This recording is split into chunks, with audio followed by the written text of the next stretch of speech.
Erretiratzea asko kostatu egiatzu. Bai, da nik itxitin nikoa nehar, oso itxitin. Da neharret izan da, da ez duk horrek zer eskutatzegoik, baina itxustek urten goin edadin horren malku bizkorra urtatzea ustek gorputzen makatzen dalago ez da izaetik, baina sasoien baina orduan bai, ostras, orduan txetxo urbietak akotatzen nok Euskal Herratia zen ezabane, zele erretiroekin dela, eta kotxin agatorra nun behitik, da aixentzuten, jota izin zuen, niretzako, ostras izin zuen, gogorra izin zuen, oso gogorra. Negar nintzen nuen orduan. Bai.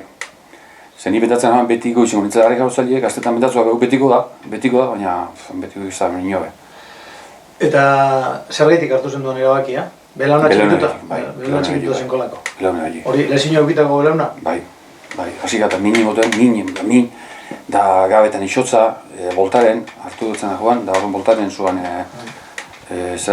medikuk izan zuen niri, baino min banok boltaren artik eta isotza jarri xeko da. Da, klar, zibiznuk eta askona hori entrenamentu egiteko, disiplina gogorra bizuan, da asko matxaka bizuan, entrenamentu fuertiek, pesak, pesti, da akordatzen dugu nintzuan, bitiorixeko horra eliteko mediku bat horre deportiztiena, eta arek ezagustan zeutu nioan, da jo eta konsegok eta retire, ostora, retirarme, sí.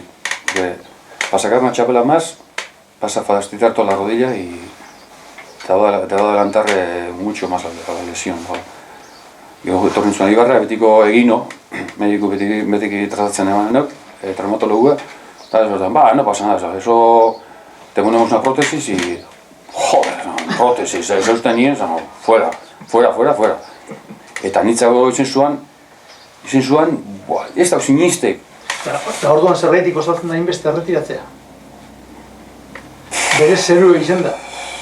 Claro, ondo banien, ustez ondo banien, geixan nahiok, erosto betatzen sekula moitiko banik, eta golan izango baina ez, orban ez da izaten, gorputza jazten bermatzen, hango minie, edo bekue, edo bestie, edo albide ikuten, albide ikun bai.